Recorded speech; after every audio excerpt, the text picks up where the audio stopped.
Is key, and that measles vaccination rates for Kern County schools are on the rise. Around 95% now of kids are vaccinated, but a handful of charter and private and public schools here in Kern County do have a percentage of students who are opting out of getting the shot. Our Ann DeGrazia is in studio now with why these parents are making that decision. Ann? Parents can elect a personal or religious exemption not to vaccinate their kids, but some of those parents were surprised to learn that there's a caveat.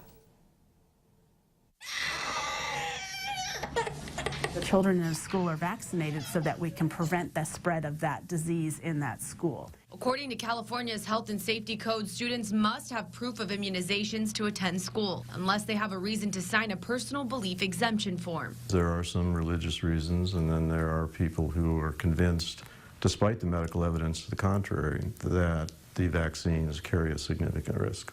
A January 2014 law requires a healthcare provider to sign the exemption form. The healthcare provider was required to give them information about vaccinations, and so that they could really make an educated, informed decision on not having their children vaccinated. But there's a condition for those non-vaccinated kids if there's an outbreak. They can't come to school.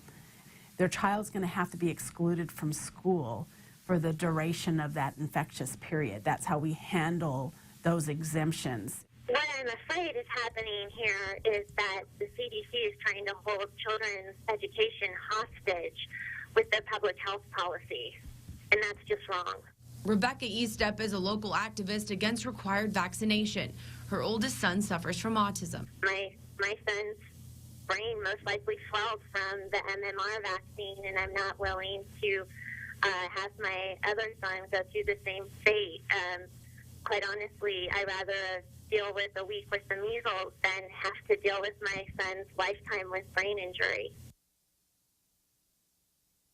The Public Health Department says fortunately there are no cases of measles in Kern County. In studio, Ann DeGrazia, 17 News.